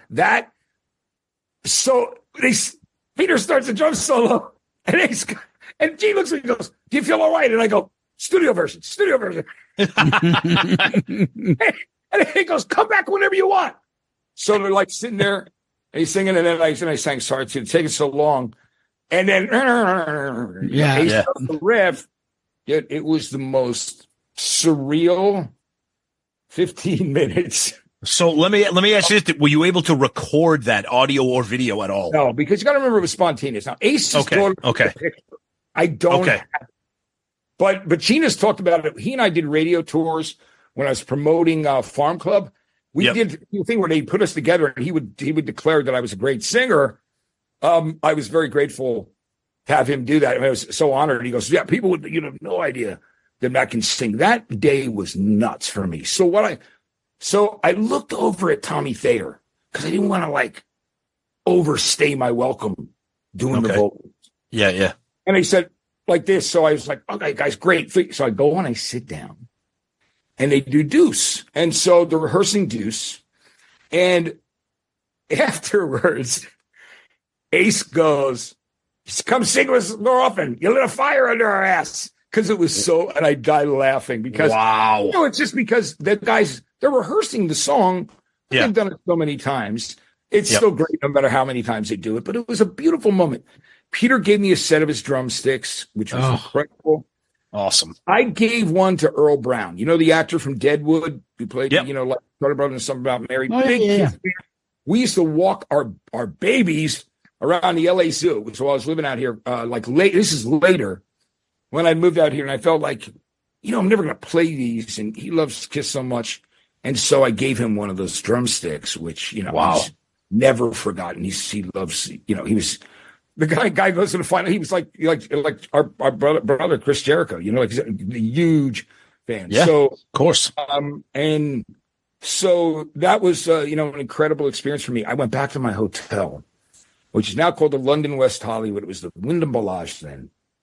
And I get there and I'm like shaking naturally. I'm like all nervous. And my girlfriend, who became my second ex-wife, good woman, great mother. We'll take your word for it. we believe you. She's a great mom. I got 2 daughters. I love my kids. Yeah. But it was like, she goes, what's wrong? Why are you so happy? I'm like, you don't understand. I just sang 3 songs with 3 original members of KISS. It was the most unbelievable thing ever. And I let Morello know. I let Dave Navarro know. And all those guys were flipping. I can imagine. like nobody gets to do that. And, that was just so spontaneous. That's why there's no tape. There wasn't any film there. In fact, it was one of those, like disposable cameras that Ace's daughter had. Wow. But the memory's always there. The guys will confirm it. It was really a beautiful thing. And it was one of the greatest experiences of my life. It's amazing because for me, obviously, like because of Second Coming and just, some of your posts in social media, we know you're a Kiss fan, but like you're always associated, I feel like, with 90s and alternative music and grunge. But to hear how big of an impact Kiss had on you. Yes. And is amazing. I will tell you this. We've had, I don't know how many countless names on this show, celebrities, rock guys, all this stuff. Everybody always talks, when they come on, they're here to talk about Kiss. So they're obviously fans. I think, and Tom, you can correct me, Matt is the first person that I've ever heard on this show of all those rock guys we've had on that's ever said he had the first album. Yeah. That he got the second album. Usually everybody comes in around Alive or Destroyer. They heard something, but they didn't have the first album. Nope. They know it when it came out and know the second and know the third. It's usually, you get people like our generation who've come in by Alive 2 and Love Gun. I mean, we're both 51. So I'm older than you guys, so it makes total sense. You know what I mean? Yeah, right. So we didn't get that. At least I found Kiss so young. I mean, I was so grateful that Chuck turned me on to them, my friend Chuck. And God bless Chuck, wherever you are, buddy. Yeah, Chuck Eisnagel. Yeah, man. That's the amazing thing, though, about Matt. I am honest with all the people we've had on here between, I don't know, Dave Ellefson and who else have we've had on? Rock guys that have come on here. Well, Jericho, you mentioned recently. These guys all came in different parts of the elevator, as Paul would like to say. I mean, Charlie Benante. I mean, obviously Bruce Kulick's been on a bunch of times. We've had Ace on. I mean, just Kiss guys, non-Kiss guys, you name it. But everybody that's come on is usually after. You're the first one that come on and been like, I've been there since day one, which is amazing. Yeah. Well, it's because I was lucky enough. There was a guy in my junior high a Brit who bought that record, which I looked at and went, what the fuck is this? So when we read the books about, they sold a couple albums, you're the person that bought those first couple albums. Oh, yeah. I mean, like I said, I went Kiss One on the boardwalk after I'd heard it, but I bought Hotter Than Hell, Dressed to Kill when they were new, Kiss Alive when it was new. And it's just, I always say it's not when you find out about a band, it's that you found out about the band and fell in love with them. So great point. It all varies because of age. But when Destroyer came out, we were in school, I went to the store, I bought that record, I looked at that record, I brought it home, and I called like three of my friends and said, you got to come over, I have the new Kiss album. We put it on Detroit Rock City, and we were blown the fuck away. We're like, oh, yeah. Were you pissed? Holy fuck, this guy dies. He's like, he's going to, it blew our minds. Were you pissed, though? I'm one curious. Of my favorites, King of the Nighttime World, which I know that band had done it before Hollywood Stars, but, it doesn't touch the Kiss version. Kiss no. Up to date. The Kiss version of King of the Nighttime World is the greatest. And then, God of Thunder, right? And then, on the second side, I mean, I love Shout It Out Loud, and I love Sweet Pain. Those were good deep cut. I loved all that. So, and then of course, next, it was Rock and Roll Over, which had great songs on it, and then Love Gun, and then Alive 2. And then when the Kiss Alive 2 came out, I heard fuck Rocket Ride. I was like, this is, I love them. Listen, I'm an alternative and a grunge guy. I guess I'm all of it, but I'm a rock guy at heart because it's all rock to me. That's right. You know what I mean? If it's rocks, and Kiss checked all the boxes for me and everything that I needed when I was growing up. Bowie, it was Bowie, Kiss, and Aerosmith. And then, of course, I listened to everything. I listened to stuff that was mainstream too, like Bad Company. I love because I love Paul Rodgers. And love Bad Company. I love Bad Company. I love Free. Yeah. I love tons of rock and roll. I love Skinner. I mean, it's just for me. Yeah, we love it all. I was a sponge who loved all rock. Yeah, us too. So, as long as the rock. I mean, and that was the thing. But I was that guy who always got upset that Kiss didn't get enough play or respect. and Aerosmith got no play until like Walk This Way, and then they re-released Dream On or whatever, and it was like, but it was, for me, and I also loved early Queen. I saw Queen play at the Beacon Theater, 1976, in a theater for Night at the Opera before they graduated to Madison Square Garden. It was unbelievable to see Queen there. They were phenomenal. And then my brother and I went back to see them the next year, and they were doing Date the Races, which I like a lot of songs on it, but didn't love it as much as the first 4 albums. And I love News of the World, of course, which was a couple albums, which was a little later. But I got to see Thin Lizzy open for them, and I loved Lizzy. So and I got to see shows like, in the 70s, I got to see Cheap Trick, UFO, and Rush all on the same bill. It was unbelievable. Yeah, that's insane. That's insane. Were you there in New York City for the final shows for Madison Square Garden for Kiss? No, I wasn't, guys. I'll tell you why. I mean, I guess I would have mustered up. I just had 2 cataracts. Oh, that's right. You just had the surgery, correct? I woke up one morning and I was going to shoot this TV show for Access TV, The Power, and I stood on my balcony here, and I went, "Why the fuck can't I see it out of my one eye?" And I go like this, and all of a sudden it looks like I'm looking through a glass of dirty water, and freaked me out. And I still went and shot, that day, but I knew I had to get both those, lenses replaced on my eye, and I also had some glaucoma. But I'm great now, man. I'm perfect. That's great to know. But it was around that time.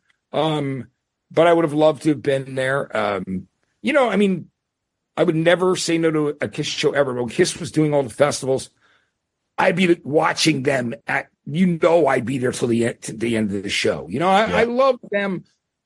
They'll always be one of the most important bands in the world to me. People can say anything they want. There are enough people out there that love the band. I certainly do. I always have.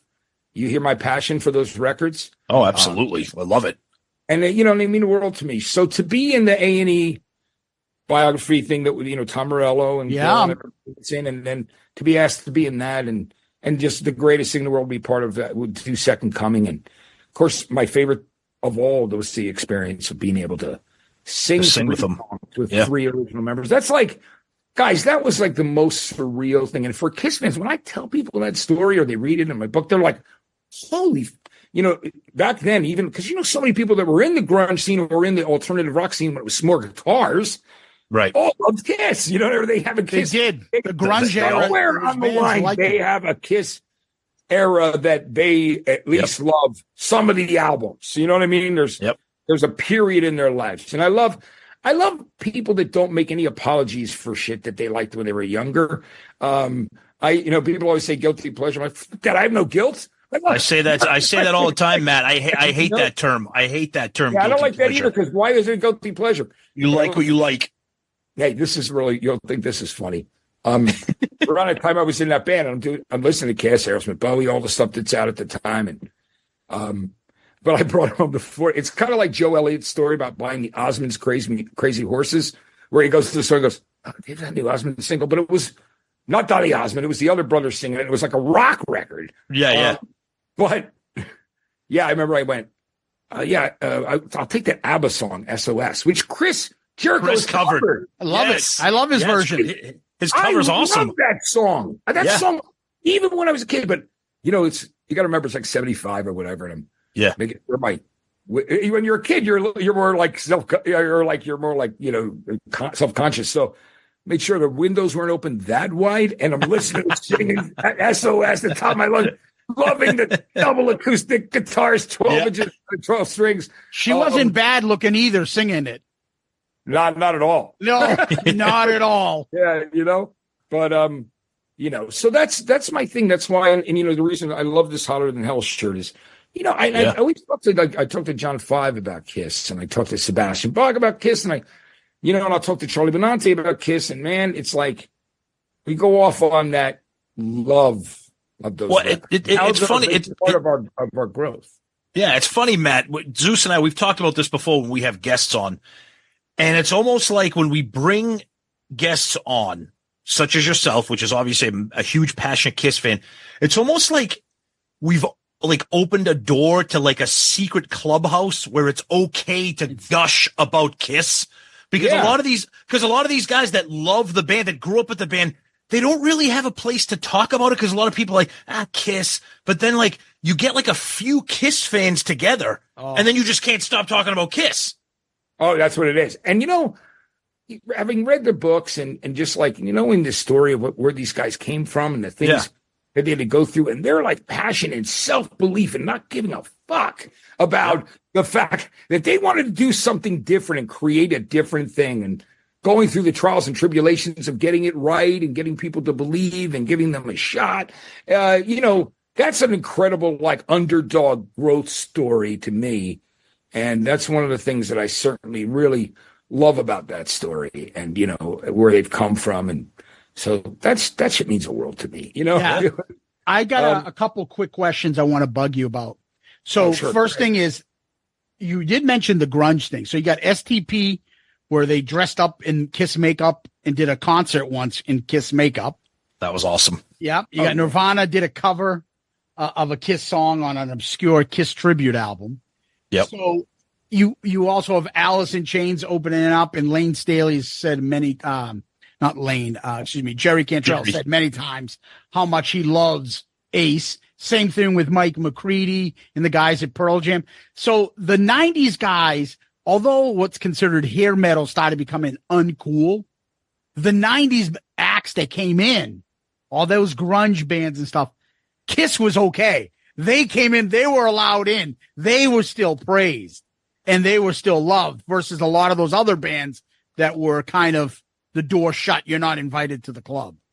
Yeah, I mean, it's really funny. I just, when people talk about, people I think, and I love this story because, when Glenn Sobel, who plays drums for, Alice Cooper, and I love Glenn, he once said to me, and I've heard this a couple times, they're like, dude, I thought you hated the rock. I thought you were like against, I go, are you kidding me? Well, I grew up, I didn't discover music last night, Right. Or in 1991, I was listening to rock and roll. And, I loved, I was a Def Leppard fan. I mean, I loved, and there were great songs that hair metal acts had and wrote that, Kiss had the template of that thing about having a great big celebratory chorus. The hook, the melodies. Yeah, so I was never that guy. I mean, I think people thought I was, but I mean, look, that's when I had the in at MTV, and it was also, I did love the grunge stuff. I really cared about it. Those bands were important to me. We were outsiders, and it was, something that, it was just amazing to me. So I'm very grateful that I become friends with all those. I mean, I certainly was there with all those Seattle bands and love those guys. I'm still very close to a lot of them. And, I obviously was very close to Chris and Mark Lanigan from Screaming Trees. That's Tom's buddy. Fantastic. What did you think? I will tell you, I went to see Mark and his wife, right before they moved over to Europe, and spent a day in Mark's studio with him. So when Mark died, just devastated. And of course, Chris too. I've got things all around the walls here from all those guys that, and you had sent me some texts with them earlier with Tim, and I was like, wow. Some of the greatest voices. I love Soundgarden. I think the thing that was cool was you got to remember that even, those bands, I love all those bands. I love Stone Temple Pilots. I mean, what a great band. And, those two brothers, Robert and Eric on the drums, and Weiland was amazing. Like, I gotta say, all those bands I loved. I just thought there was a lot of great stuff coming out. But for me, I was never like, oh, those hair metal bands. No, because for me, it's all about songs, man. And I love and performance. You know what I mean? So, but I was a big fan of alternative music too, because I spun in alternative nightclubs. Yeah. So, I spun Depeche, the Smiths, The Cure, and a lot of other stuff at that period of time. And I love that too. I mean, because I'm into songs, I'm into artists, so I like a lot of different things. I mean, I've never really been stuck in one thing. But I'm glad you guys love the grunge stuff, because it's amazing. You're wearing the purple shirt. That's a 4-time platinum. The thing is, the great story about STP was, at this point, I had worked part-time, as I said, for many years at the radio station on the Jersey Shore, which was an alternative station. And So one day, this guy drives up in a delivery truck, and he gets out, and his name's Dean DeLeo, and he gets out, and he goes, "Hey, what's going on, dude? I haven't seen you in a while since the Jersey Shore scene. I moved, me and my brother, we live in California." He goes, we got a band, and we got signed. I have a copy of our brand new CD unopened. It's called Core. We're called Stone Temple Pilots. And he goes to me, "Hey, man, you think you played on the air?" And I'm like, "Fuck yeah, come on." So we literally walk into the studio, because remember, the station is in the house, very influential station. But, at this point, I was program director, music director, I had assistant music director, because that's the way the owners wanted it. Yeah. And I just went in and I said, we opened it up, we tore it out of the lung box, the cardboard and the lung box. Oh, and so I'm sitting there with Core in my hand, and I go, what song's not curses? I go, and is there something that I could say, about the band that's to associate that people would identify with? And he goes, well, our album was produced by this guy, Brendan O'Brien, who mixed Blood Sugar Sex Magic for the Chili Peppers. Yep. I said, that's what I'm going to say. So me and Dean sit there, and I play Wicked Garden, sex type thing.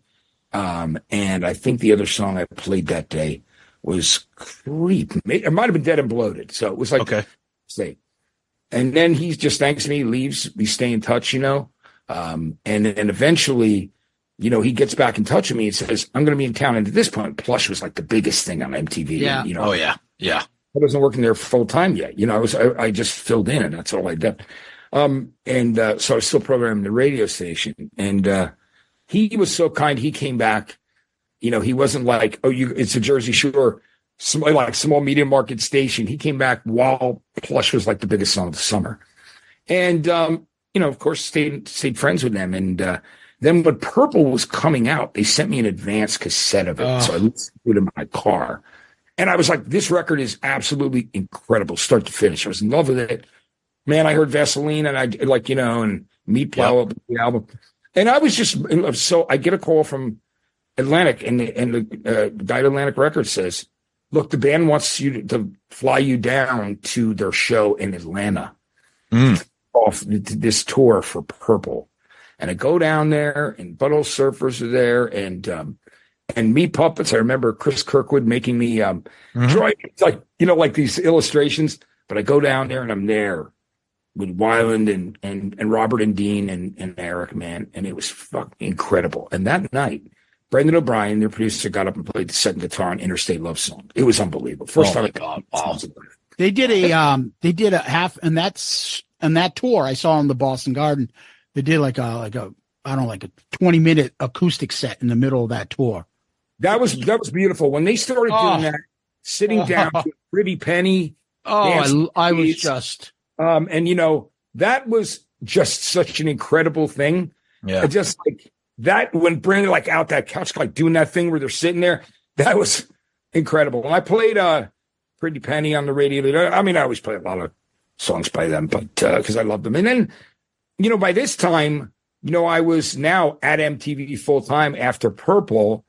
So when Tiny Music came out, like Soundgarden and like Alice in Chains, I got the call to do the national album specials. So Tiny Music, I did number 4. I did like the 3-legged dog album with. Oh, I love that. Alice in Chains. So underrated. So underrated. Yeah, they're great. The beauty is I've got the Dirt and the Jar of Flies platinums over there too, which is amazing. Jar of Flies. What a college album, Tom. Yeah. Huh? Yeah, it's the best. Jar of Flies. And I just, I'm just very grateful. Those are things, some people don't care about their plaques, and I do. I mean, because especially you should. And most to me, I just, it's one of those things where I'd rather give it to somebody who loves the band or keep it, but never put it up for sale. That's something it's personal. I had a 3-time platinum Purple stolen from me. Oh, shit. In the Universal building. There's 2 really fun. No. Do you want to check underneath Tim's bed? No, I would put it this way. I would give it to somebody like Tim if I had it, but it was these things happened, and then this guy, because he worked there in the office. Yeah. it was when I was working at Farm Club and for Universal and Jimmy and Doug. Son of a bitch. I think this guy sold it, but whatever, Matt, I want to ask you. I want to ask you a quick question, and then I'll turn it over to Zeus. We only have a couple more questions left to pick your brain with. We're talking about grunge. We're talking about 90s.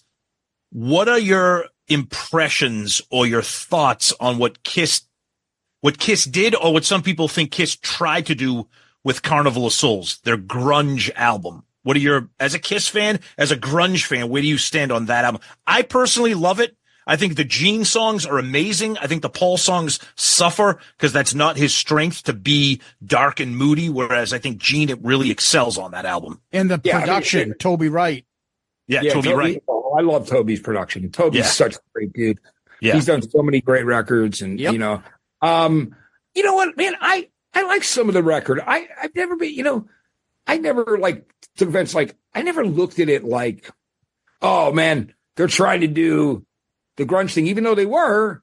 Right. At the same time, I feel like that they are always just trying to remain as relevant and trying to do things. Exactly. So I was never like a hater of the record. There were good songs on it. And I think, again, how much I love Soundgarden, Alice in Chains. And I think this last Pearl Jam album is fucking one of the best. It is amazing. Matt, it is amazing.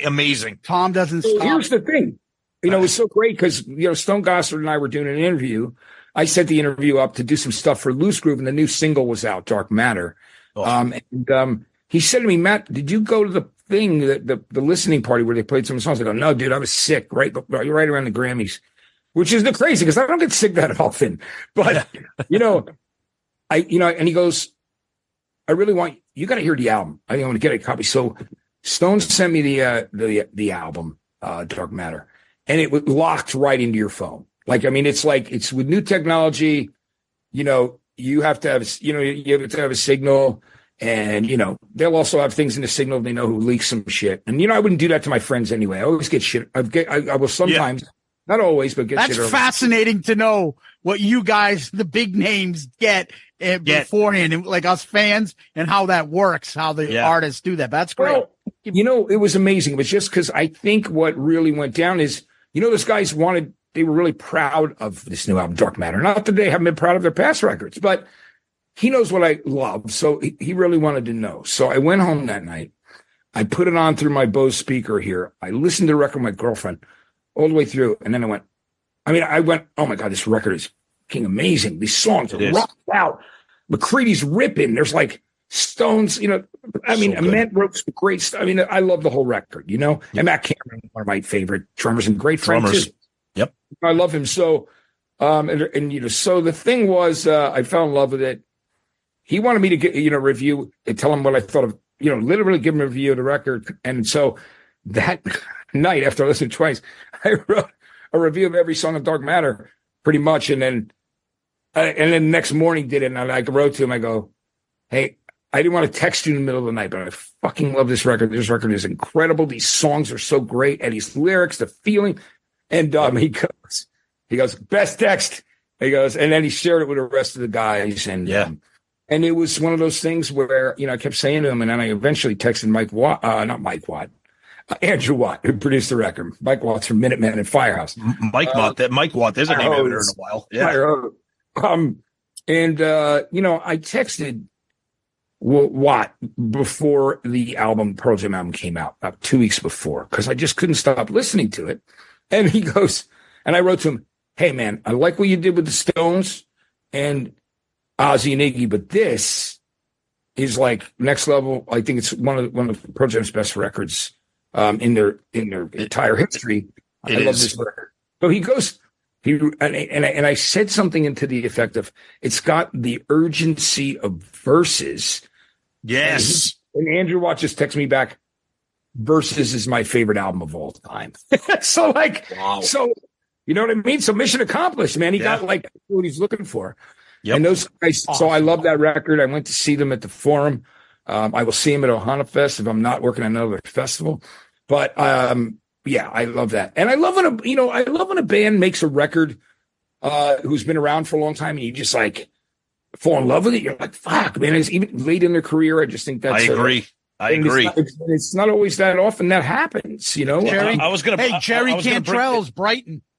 Oh, yeah, that's a great record. Brighton's fucking fantastic. Jerry is one of the best, man. And he's just, he's going to start touring. Our buddy Zach Throne is going to be playing in his band, we've heard, and we'll be seeing them shortly when he comes to Massachusetts. Yeah. Yeah, and they're doing a tour with Bush and Candlebox and Tim Montana. It's going to be great. I love that Tim Montana record too. Like he's captured something that's great. So, but yeah, and Jerry, I love Jerry. So I mean, like, and listen, even with William, obviously people, but Matt, I'll tell you right now, those 3 albums with William Duvall, I wave the flag of, they are unbelievable. I love them too. Yeah. They're amazing. Great. The first time you heard check my brain, did you like? Oh my God! I was like, "What the hell is this?" It's incredible. Did your head explode? Because for me, it's incredible. It was unbelievable. Yep. You know what I mean? And I'll tell you the great story about me and Jerry. So we did this. It's always like I did a lot of stuff with Alice in Chains, as I said, and so like I was in Seattle at the party. Like they had a Halloween party for the night before the release, and then I had dinner with the guys and did the radio special for the Three-Legged Dog Tripod.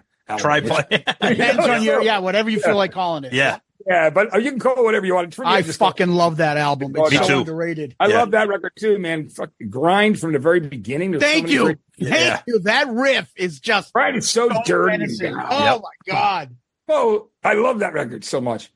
But the wildest thing is the first time Jerry played the Black It's a Blue record, like that record for me, we were in a short bus. So we were doing a tribute to Wayne Kramer. Road Recovery is the organization in New York City that Jerry and many other musicians, everybody from Eric Clapton to like, you name it, went and would go and perform with these kids. It was an organization started by Jeff Buckley's tour manager who, spiraled away after, Jeff died because, he was so devastated by the loss of his friend. And then these 2 guys put this organization to help kids with adversities, whether it's like drug abuse, sex abuse, cutting, like all kinds of crazy shit. And they started an organization that would, put it in kids' hands so that they knew that if they were not on drugs or not dealing with some of those other things, they'd find a creative way to do things. So, wow. The organization still exists in New York City, Road Recovery. And I did a lot of charity. I rode my bike 50 miles for it, like to raise money. I was doing a morning show. I don't want to drive 50 miles. You rode a bike for 50 miles? God bless you. God bless. I trained for that shit. Listen, I got to say, it was crazy because I flew back from doing like something like a VMA's coverage for my morning show in New York at the time with Leslie Friend was now. She's amazing. She was my co-host, and she's at CMT. She's like the, senior VP of music strategy. And she's crushing it in Nashville. But it was, I was flying back because I trained to do the ride, and with a bunch of women and people that signed on that were like into the rock station and the alternative station that would ride with me. The night before, I had to host the 10-year anniversary of John Varvatos for Fashion Week, this concert at the old CBGB spot. And it was like, it was ZZ Top, and it was Joan Jett, or a bunch of people playing. And I remember I'm in line going through like the red carpet thing, and I see Jimmy Kimmel's there, and there's a picture of that. But like, I had to ride the next morning at 6:00 from the top of the park through all the boroughs, and the traffic was not closed down. You had to ride with fucking traffic in New York. Man.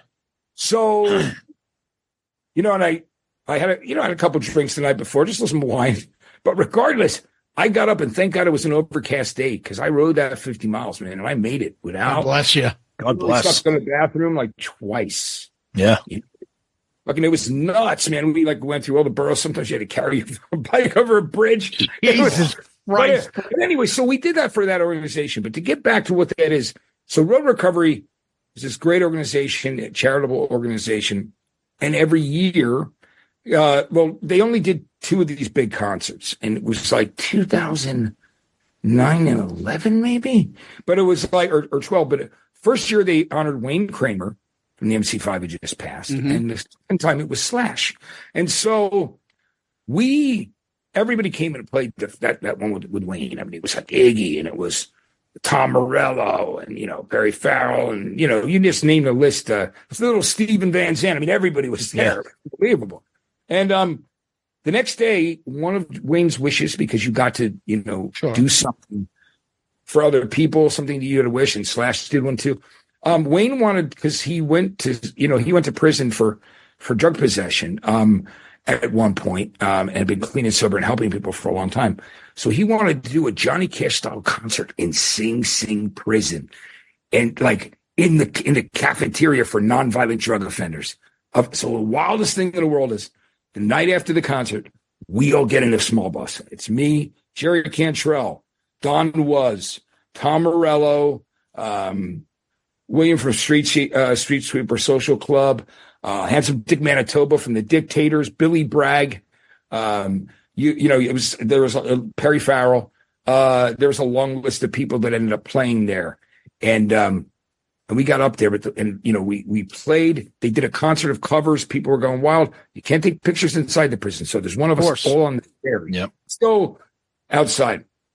The funniest thing is when Jerry's getting ready to do this song, he goes, Matt, because I'm like hosting this thing. Sure. With the prisoners, and he goes, don't tell him what song I'm doing. And he does Jailbreak by Thin Lizzy. Oh, no. Oh, shit. What an ass. Wow. And on the way back, because you brought up that the Alice in Chains albums, Jerry played me half of the album, part of the album going up, part of it coming back. And he and I are sitting there, and the guy, the driver, is like, doesn't know what he's doing. And we're like, all coming back to the city. We'd been at the concert the night before. We'd done the concert that day at Sing Sing Prison, middle of the day.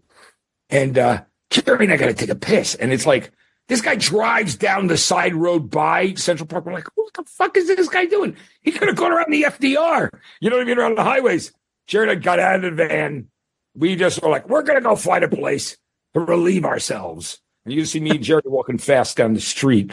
It was really funny. And, but that's when I heard that album. And, I love those albums. Those albums are incredible. And William's an incredible singer. And their blend of vocals is great. Yeah, it doesn't have, When Jerry does stuff with the guy from Dillinger Escape Plan, too, it's like great, It doesn't have to be exactly like Lane. It's just a different version, but they still do a great job, and that's all good. 2 questions I'm going to end it with. I'll leave it, and this will be the last. And that is, first, you were there from the beginning from Kiss. Then you heard Destroyer. I've always heard these stories of people being pissed because the sound changed when you all of a sudden now get the Ezrin sound and that more sophisticated kind of production, and the songs changed from that earlier style. When you first heard Destroyer, did that change it for you? And the second question is, do you care that Tommy and Eric wear the makeup? Those 2 questions I'll leave it with. I don't care that they wear the makeup, because I love Ace and Peter so much. I mean, I got to play with them. Yeah. I don't know, man. I can't get mad. Like, I just can't get involved. Good for you. Good for you. Good.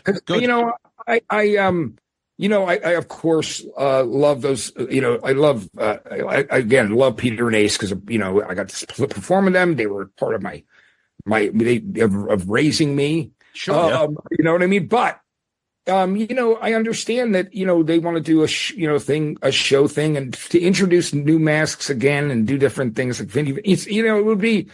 it's kind of it would, at this point, it would kind of have to be overthinking it. Mm-hmm. And again, Gene and Paul have been nothing but great to me always. And that's awesome.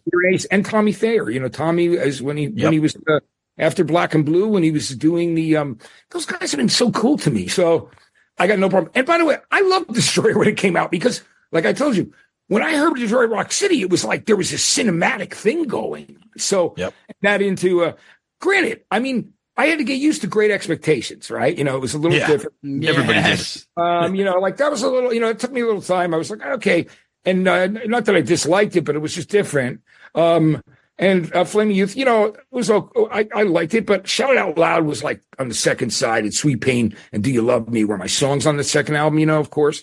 But on the second side of the vinyl. Second side. Yeah.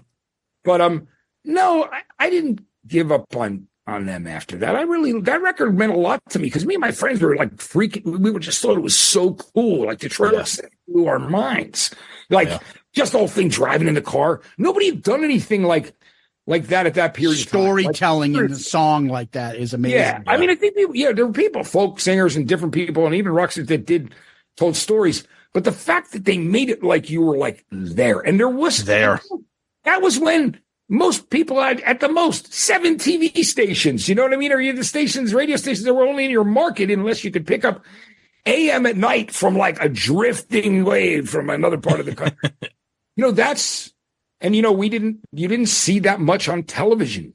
So with music, you saw back in those days, Midnight Special, American Bandstand really doesn't count. I mean, it counts, but it's more like, the bands are usually lip syncing on there. And it was cool to see the footage of that stuff, but it's just more people dancing. But the shows that you saw things were Midnight Special, Don Kirshner's rock concert. You know what I mean? And and ABC's In Concert. And those were the shows when I was a little kid. But you didn't have that access to rock. You had the album covers. You had the lyric sheets. You looked at the credits, so you wanted to know who produced that. Absolutely. Yeah. And that's why, because of Kiss and Aerosmith, I discovered stars, who were like, because it was a rock steady production. So that was, Bill Alcoin.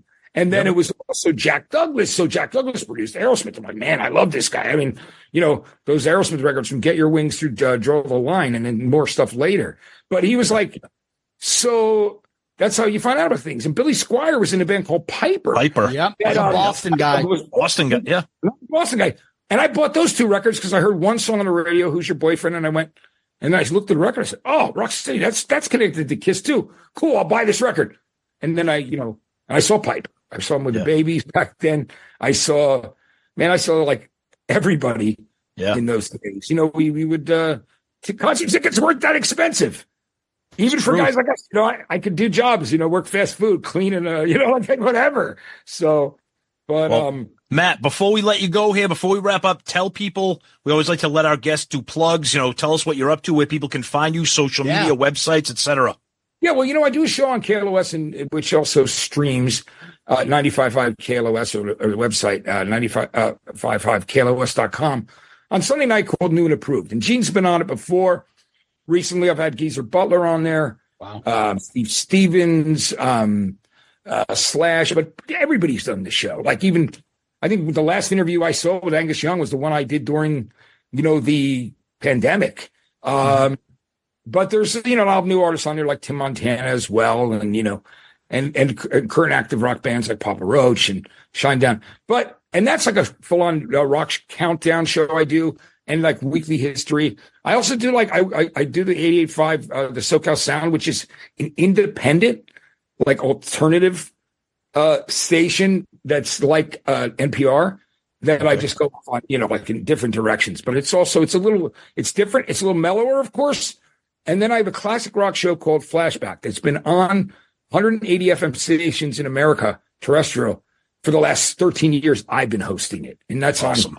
In many markets, Saturday or Sunday.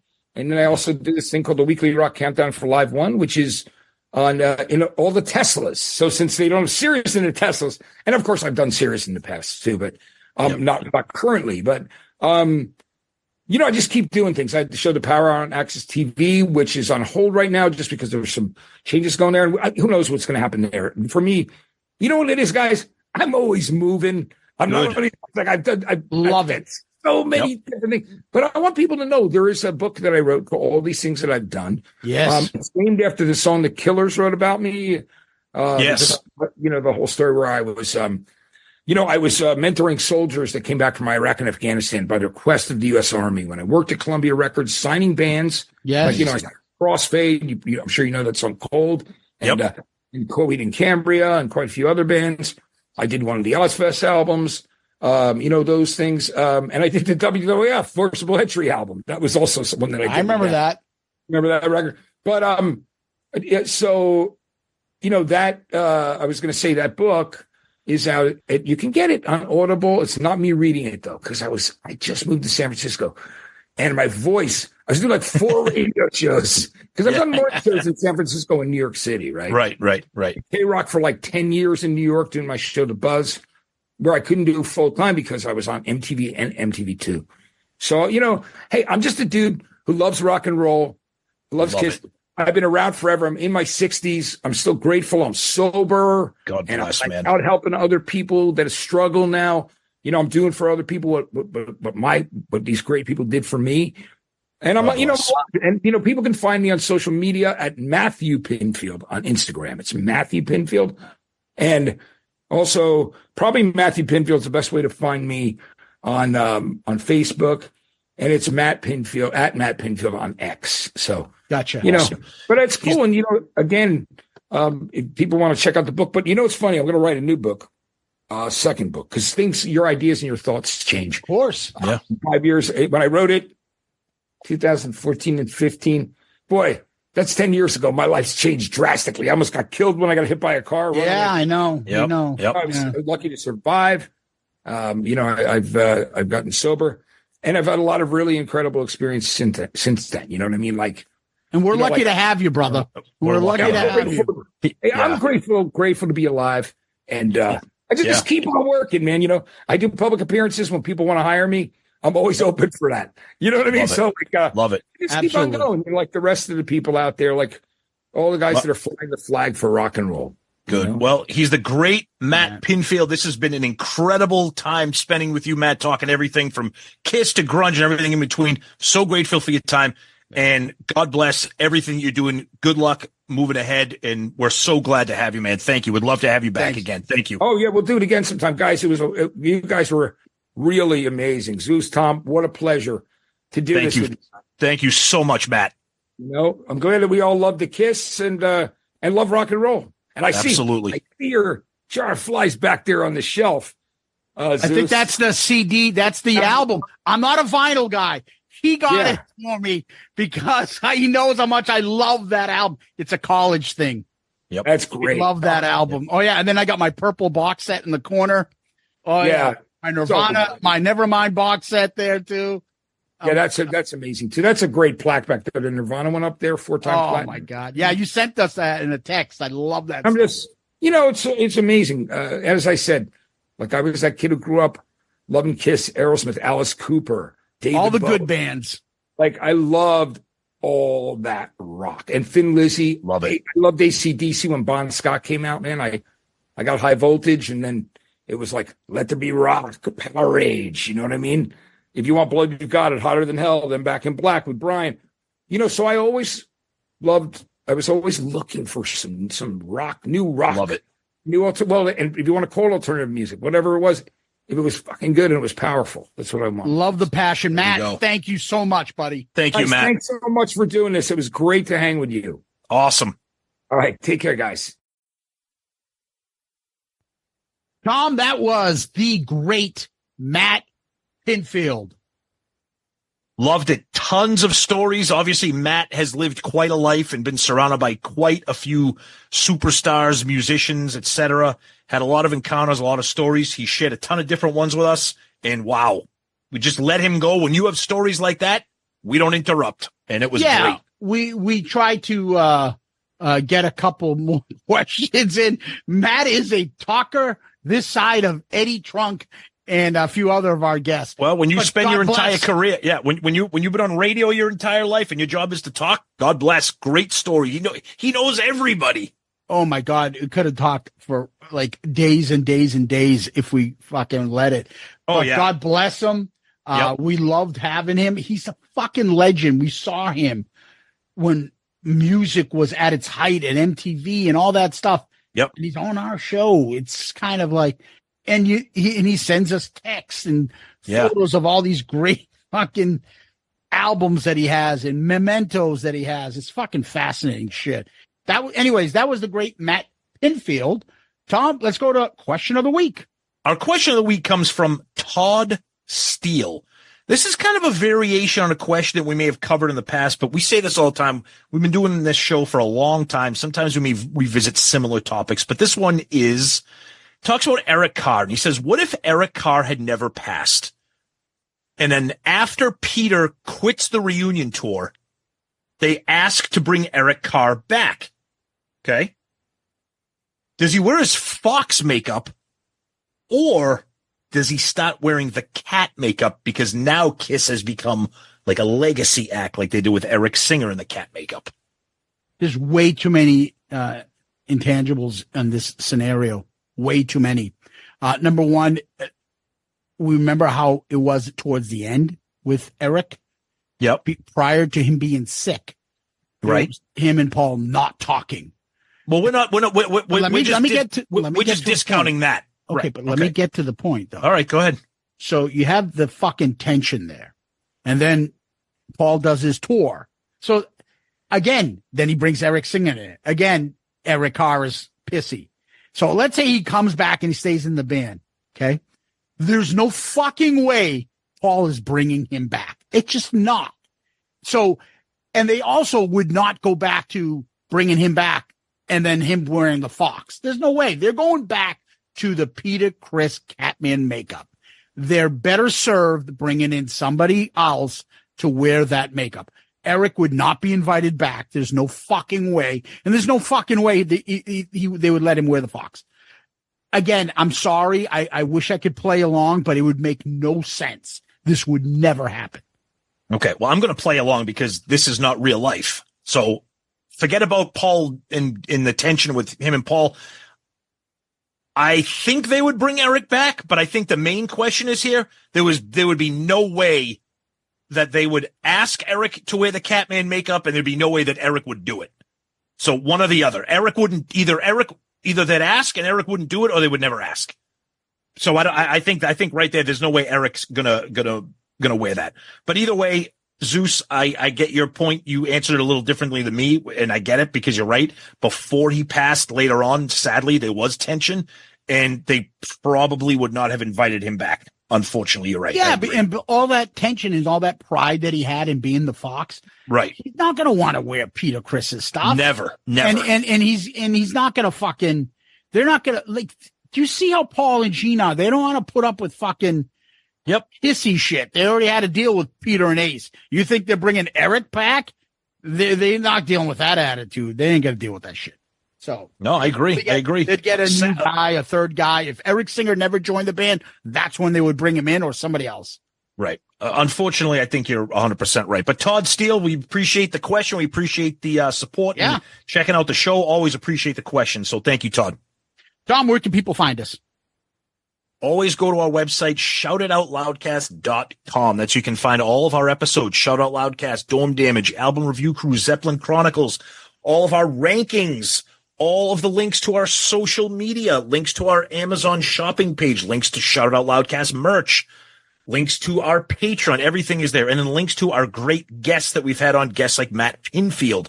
You can also send us messages directly from the website. We get those in the form of an email. Or if you want to just send us an old-fashioned email, shoutitoutloudcast@gmail.com. We have a question of the week every week, like we did with Todd Steele. That's the best way to do it. We read a question every week, and then at the end of the year, we do our mailbag. So please keep those questions coming. We want more and more and more all the time. We like to load them up for that mailbag. And of course, we always like to say that we are a proud member of the Pantheon Podcast Network of shows. And don't forget to check us out on all of our social media, Twitter, Facebook, Instagram, YouTube, TikTok. People can DM us on Twitter, Facebook, Instagram, Threads, TikTok. We're everywhere now.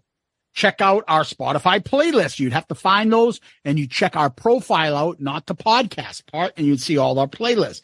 Subscribe to our YouTube channel, please, and give us one of those 5-star child reviews on Apple Podcasts, wherever you get your podcasts. We appreciate those. It helps the show move up the food chain, and we obviously give you a shout out and read the review each time you give us one. And finally, we always like to end our show on famous last words. Tom, do you have any? Sometimes late at night, I want to hold you tight. Oh no, you got to pay. Girl, you hit rock bottom and you're there to stay. Ah, shit, Tom, I did hit rock bottom. Can I have a place to stay?